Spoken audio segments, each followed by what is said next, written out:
ஏற்றுக்கொள்வார். என் நிறைவா என்னை ஏற்றுக்கொள்வார். என் தலைவா ஏற்றுக்கொள்வார். என் நிறைவா என்னை ஏற்றுக்கொள்வார். என் தலைவா என்னை நீ ஏற்று உனதாக மாற்றினார். நான் முழுதும் நீயாகுவே. என்னை நீ ஏற்று உனதாக மாற்றினார். நான் முழுதும் நீயாகுவே. நானே காணிக்கை ஏற்பாய் என் நிறைவா.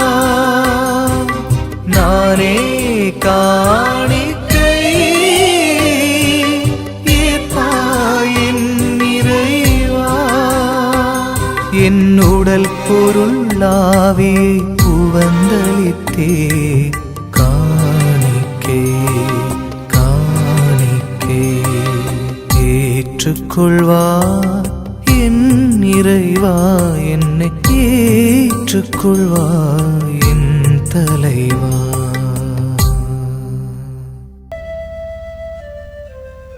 அப்பின் நான் அவருடைய ஆடையை தொட்டாலே போதும் நலம் பெறுவேன் என தமக்குள் சொல்லிக் கொண்டார்.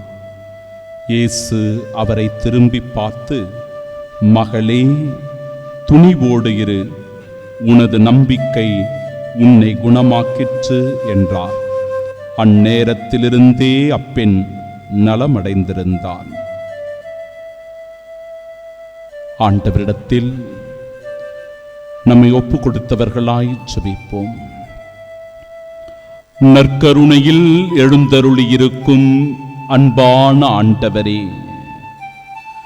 உமது இரக்கம் மிக பெரிது, உமது கருணை மிக உயர்ந்தது. இதோ இந்த ஜெபத்தில் பங்கு பெறுகின்ற ஒவ்வொரு சகோதரனையும் சகோதரியையும் ஆசீர்வதியும். இந்த நற்கருணையின் ஆசீர்வாதத்தில் பங்கு பெறுகிற பாக்கியம் பெற்றவர்களாக இருக்கிற ஒவ்வொருவரின் மீதும் ஆண்டவரே உமது அருளை நிறைவாக பொழிந்தருளும். நீர் உண்மையுள்ள தெய்வம், உயிருள்ள இறைவன், வாழ்வு கொடுக்கிற இறைவன் என்பதை நாங்கள் முழுமையாக நம்பி விசுவசிக்கிறோம் ஐயா. இதோ இந்த ஒரு பெண் 12 ஆண்டுகளாய் இரத்தப்போக்கினால் வருந்தினாரே, எந்த விதமான மருத்துவ உதவியும் பலனளிக்காத போது மேலும் மேலும் அவருடைய உடல் நலிவுற்று ஒரு துன்பகரமான வாழ்க்கையாய் அவருடைய வாழ்க்கை மாறிப்போயிருந்தது. இயேசு தெய்வமே, அதுபோல பல ஆண்டுகளாக கஷ்டத்தில் இருக்கின்ற என் சகோதரன் உண்டு, துன்பப்பட்டு கொண்டிருக்கிற என் சகோதரி உண்டு, வேதனையில் ஒவ்வொரு நாளும் படுத்த படுக்கையாக கிடக்கிற இளைஞர்கள், இளம் பெண்கள் உண்டு. ஆண்டவரே, எல்லோரையும் உம் திருப்பாதம் ஒப்பு கொடுக்கிறேன் அப்பா. இந்த பெண் தன் உள்ளத்தில் நம்பிக்கையோடு சொல்லிக்கொண்ட அந்த வார்த்தைகளை நாங்களும் கூட உச்சரிக்கிறோம். என் ஆண்டவர் ஆடையை தொட்டாலே போதும், அந்த ஆடையின் ஓரத்தை தொட்டாலே போதும், நான் சுகம் பெறுவேன், குணமடைவேன் என்று சொன்ன அந்த நம்பிக்கையை ஆண்டவரே எங்களுக்கும் தந்தருளும். அதே நம்பிக்கையோடே செபிக்கிறோம்.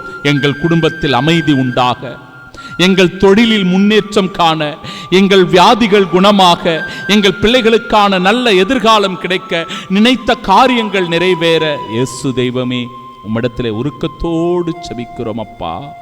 மனமிரங்கும் ஆண்டவரே. சமீபத்தில் கூட ஒரு சகோதரி தன் கணவனுக்காக அழுது கொண்டே ஓடி வந்தார். அந்த சகோதரி, என் கணவனுடைய கழுத்தில் பல இடங்களில் கட்டியாக இருக்கிறது, சின்ன சின்ன கட்டியா இந்த கழுத்தில் இருக்கிறது, ஒருவேளை அது ஒரு புற்றுநோய் கட்டியாக இருக்குமோ என்று மருத்துவர்கள் சொல்லுகிறார்கள். அச்சமாக இருக்கிறது, பயமாக இருக்கிறது. இதோ அப்படிப்பட்ட ஒரு நிலை வந்துவிட்டால் என் குடும்பத்தினுடைய நிலை என்ன ஆவது என்று சொல்லி மிகுந்த வருத்தத்தோடு வேதனையோடு ஆண்டவர் முன்பாக வந்து தன்னை ஒப்பு கொடுத்து, தன் கணவனை ஒப்பு கொடுத்து, தன் குடும்பத்தை ஒப்பு கொடுத்து மன்றாடி வேண்டி செபித்தார். என்னிடத்திலே வந்து அழுகையோடு வந்து நின்று கொண்டு என் கணவனுக்காக மன்றாடுங்கள், செபியுங்கள் ஃபாதர் என்று சொன்னார். அன்பு சகோதரனே, சகோதரியே, அந்த சகோதரியினுடைய நம்பிக்கை வீண் போகவில்லை. ஆம், வீண் போகவில்லை. அந்த நம்பிக்கையினால் அந்த கணவனுக்கு எந்த விதமான பிரச்சனையும் இன்றி அது ஒரு நீர்க்கட்டியாக, நீர்க்குமிழாக இருந்து எளிய மருந்துகளின் வழியாகவே அதெல்லாம் சரி செய்யப்பட்டு அவர் இன்றைக்கு நலமோடு இருக்கிறார். அந்த மகளும் கிறிஸ்துவினுடைய ஒரு சாட்சியாக வாழ்ந்து கொண்டிருக்கிறார். சகோதரனே, சகோதரியே, உன் வாழ்க்கையும் கூட அப்படிப்பட்ட விசுவாசத்தினால், நம்பிக்கையினால் நிறைந்திருக்கும் போது நீ அடியெடுத்து வைக்கும் இந்த நாள் உனக்கு ஒரு வெற்றியின் நாள், நம்பிக்கையின் நாள், ஆசீர்வாதத்தின் நாள், குணம் பெறுகிற நாள், சுகமடையும் நாள். எல்லாம் வல்ல இறைவன் நம் ஆண்டவர் இயேசு கிறிஸ்து, தந்தை, மகன், தூய ஆவி மூவர் இறைவனின் திருப்பெயரால் உன்னை ஆசீர்வதித்து குணப்படுத்துவாராக. ஆமென்.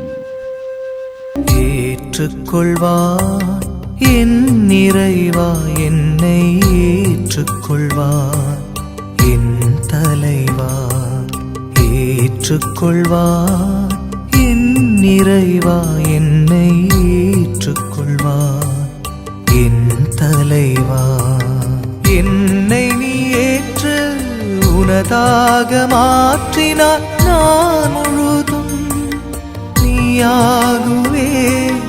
என்னை நீ ஏற்று உனதாக மாற்றினார், நான் முழுதும் நீயாகுவே. நானே காணிக்கை ஏற்பாய் என் இறைவா. நானே காணிக்கை ஏற்பாய் என் இறைவா.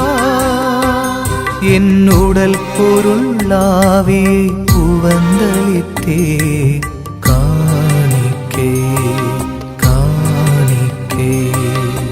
ஏற்றுக்கொள்வார் என் இறைவா, என்னை ஏற்றுக்கொள்வார் என் தலைவா.